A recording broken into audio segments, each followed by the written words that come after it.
ओम श्री गणेशाय नमः।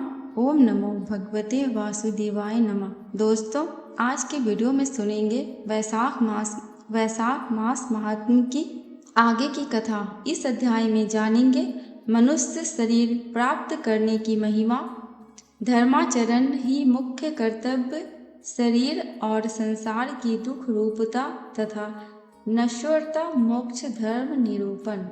गरुड़ जी ने कहा, हे दया सिंधे, अज्ञान के कारण जीव जन्म मरण रूपी संसार चक्र में पड़ता है, यह मैंने सुना। अब मैं मोक्ष के सनातन उपाय को सुनना चाहता हूँ। हे भगवान, हे देव देवेश, हे शरणागत वत्सल, सभी प्रकार के दुखों से मलिन तथा सार रहित इस भयावह संसार में अनेक प्रकार के शरीर धारण करके अनंत जीव राशियां उत्पन्न होती है और मरती है, उनका कोई अंत नहीं है। ये सभी सदा दुख से पीड़ित रहते हैं, इन्हें कहीं सुख नहीं प्राप्त होता है। हे मोक्षेश, हे प्रभु, किस उपाय के करने से इन्हें इस संस्कृति चक्र से मुक्ति प्राप्त हो सकती है, इसे आप मुझे बताएं। श्री भगवान ने कहा, हे तापत्र, तुम इस विषय में मुझसे जो पूछते हो मैं बताता हूँ, सुनो।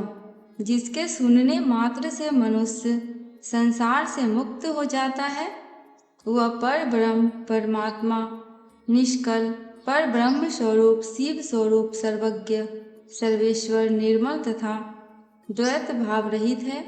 वह परमात्मा स्वतः प्रकाश है, अनादि अनंत निर्विकार परात्पर निर्गुण और सत्य चित्त आनंद स्वरूप है। यह जीव उसी का अंश है, जैसे अग्नि से बहुत से स्फुलिंग अर्थात चिंगारियां निकलती हैं, उसी प्रकार अनादिकालीन अविद्या से युक्त होने के कारण अनादिकाल से किए जाने वाले कर्मों के परिणाम स्वरूप देहादि उपाधि को धारण करके जीव भगवान से पृथक हो गए हैं।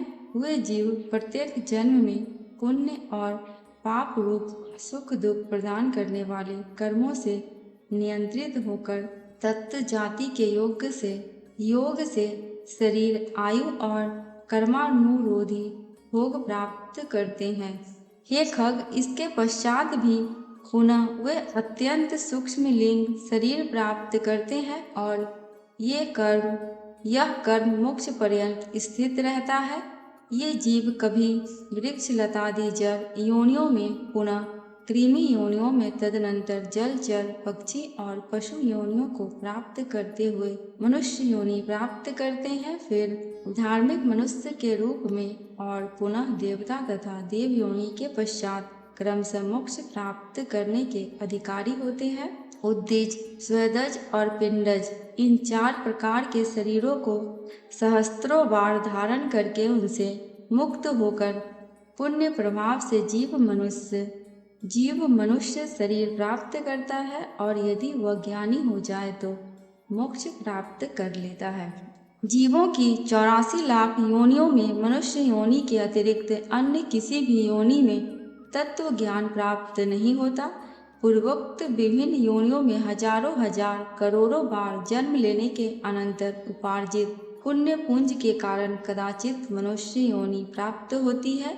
मोक्ष प्राप्ति के लिए सोपान भूत यह दुर्लभ मनुष्य शरीर प्राप्त करके इस संस्कृति चक्र से जो अपने को मुक्त नहीं कर लेता, उससे अधिक पापी और कौन होगा। उत्तम मनुष्य शरीर में जन्म प्राप्त करके और समस्त सौष्ठव संपन्न अविकल इंद्रियों को प्राप्त करके भी जो व्यक्ति अपने हित को नहीं जानता, वह ब्रह्म घातक होता है।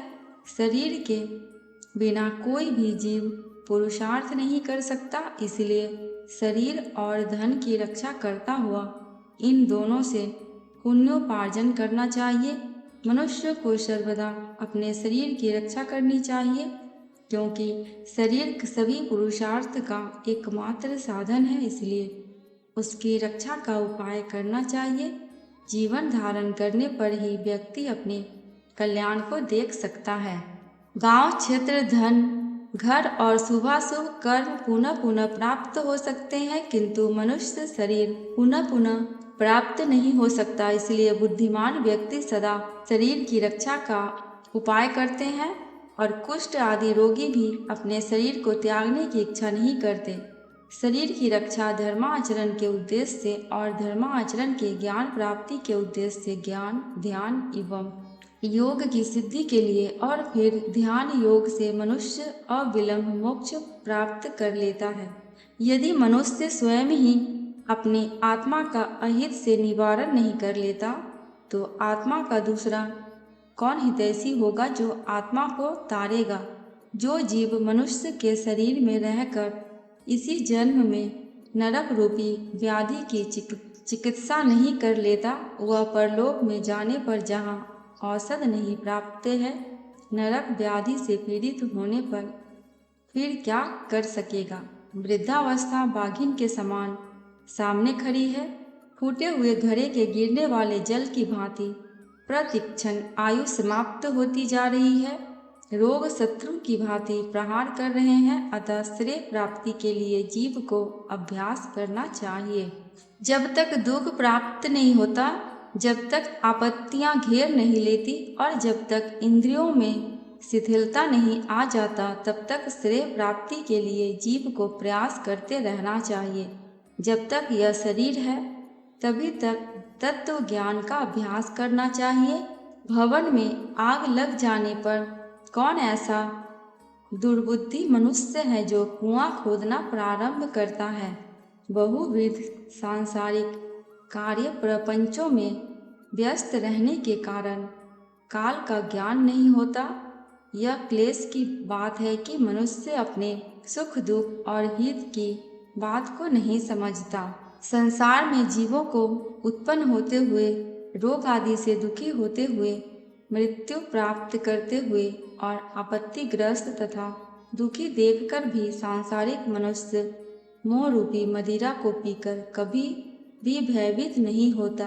कभी भी भयभीत नहीं होता। भौतिक संपत्ति स्वप्न के समान नश्वर क्षण भंगुर है। यौवन भी पुष्प के समान मुरझा जाने वाला है।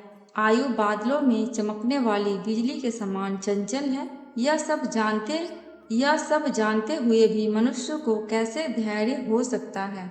एक तो मनुष्य की 100 वर्ष की आयु ही बहुत थोड़ी है, उसमें भी निद्रा और आलस्य के वशीभूत होकर उसका आधा भाग बीत जाता है और जो शेष है वह भी बाल्यावस्था, रोग और जरा में होने वाले दुख से चला जाता है और जो थोड़ा बचा है वह भी निष्फल ही बीत जाता है। प्रारंभ करने वाले कार्य के विषय में जो उद्योग नहीं करता और जहाँ ब्रह्म चिंतन आदि में जागरूक रहना चाहिए, वहाँ वह सोता रहता है। इसके विपरीत जहाँ सदा सदा भय विद्यमान है, वहाँ वह भी स्वस्थ है। ऐसा जो मनुष्य है वह अभागा क्यों नहीं मारा जाएगा। जल में उठने वाले फेन के समान अतीव क्षण भंगुर देह को प्राप्त करके जीवात्मा उसमें स्थित रहता है। यह शरीर ही उसको प्रिय संवास के रूप में प्रतीत होता है, किंतु इस अनित्य शरीर में जीवात्मा निर्भय होकर कैसे रह सकता है, जो अहित करने वाले विषय भोगों में ही हित बुद्धि रखता है तथा पुत्र कलत्र देह गो आदि को अस्थायी समझता है और भौतिक धन संपत्ति आदि अनर्थकारी वस्तुओं में जो अर्थ बुद्धि रखता है, वह अपने परमार्थ को नहीं जानता। जो यह जगत किसी का नहीं हुआ ऐसा देखते हुए भी गिर रहा है और आत्मज्ञान विषयक वचनों को सुनते हुए भी जिसे बोध नहीं होता, पढ़ करके भी उसका अर्थ नहीं समझता, ऐसा इसलिए होता है कि जीव भगवान की माया से मोहित है। मृत्यु, रोग और जगरूपी ग्रहों के द्वारा गंभीर काल सागर में डूबते हुए इस जगत को कोई भी नहीं जान पाता। प्रतिक्षण छिन्न होते हुए भी इस काल की सूक्ष्म गति को जीव वैसे ही नहीं जान पाता जैसे कच्चे घड़े में स्थित जल के विगलित होने का ज्ञान नहीं हो पाता। कदाचित वायु का बांधना संभव हो सकता है, आकाश को खंड खंड करने की तरंगों के गुम्फन की कल्पना भी संभव हो सकती है, परंतु आयु के शाश्वत होने की आस्था कथमपि संभव नहीं है। जिस काल के द्वारा जल जाती है, मेरु पर्वत भी चूर चूर हो जाता है, सागर का जल भी सूख जाता है, उस काल से मनुष्य शरीर की रक्षा की क्या कथा। मेरा पुत्र, मेरी पत्नी, मेरा धन, मेरा बांधव, इस प्रकार मैं कहते हुए भी मनुष्य रूपी बकरे को हठपूर्वक काल रूपी भेड़िया मार डालता है। यह मैंने कर लिया, यह करना शेष है, यह दूसरा कार्य भी अभी कुछ करना बाकी है। इस प्रकार की इच्छा से युक्त मनुष्य को यमराज अपने वश में कर लेते हैं। कल किए जाने वाले कार्य को आज, अपराह में किए जाने वाले कार्य को पूर्वाह में ही कर लेना चाहिए, क्योंकि मनुष्य ने अपना कार्य कर लिया है अथवा नहीं, इसकी प्रतीक्षा मृत्यु नहीं करती। वृद्धावस्था जिसको रास्ता दिखाने वाली है, अत्युग्र रोग ही जिसके सैनिक हैं, ऐसे मृत्यु रूपी शत्रु के तुम सम्मुख स्थित हो, फिर उस प्रबल शत्रु से रक्षा करने वाले परमात्मा की ओर क्यों नहीं देखते, अर्थात उनकी ओर उन्मुख क्यों नहीं होते।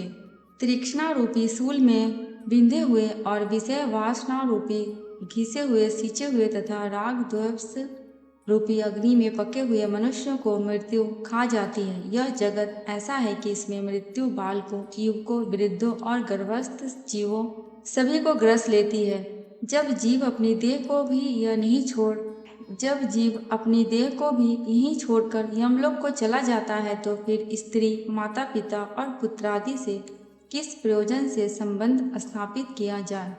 यह संसार दुख का मूल कारण है, इसलिए इस संसार में जिसका संबंध है वही दुखी है, और जिसने इस जगत का त्याग किया वही मनुष्य सुखी है, दूसरा कोई भी नहीं, कहीं भी सुखी नहीं है। यह संसार सभी प्रकार के दुखों का उत्पत्ति स्थान है, सभी आपत्तियों का घर है और सभी पापों का आश्रय स्थान है। इसलिए ऐसे संसार को क्षण मात्र में त्याग देना चाहिए। लौ एवं लकड़ी की पासों से बंधा हुआ मनुष्य मुक्त हो सकता है, किंतु पुत्र और पत्नी रूपी पासों से बंधा हुआ मनुष्य कभी मुक्त नहीं हो सकता। आज की कथा बस यहीं तक दोस्तों। कमेंट बॉक्स में भगवान विष्णु एवं माता लक्ष्मी की जयकारा लगाना बिल्कुल भी मत भूलना। आपको मेरे चैनल फेवरेट त्योहारों की जानकारियाँ एवं उनसे जुड़ी कथा कहानियाँ मिलती रहेंगी।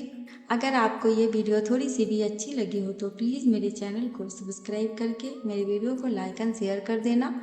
अंत तक वीडियो में बने रहने के लिए आपका दिल से बहुत बहुत शुक्रिया।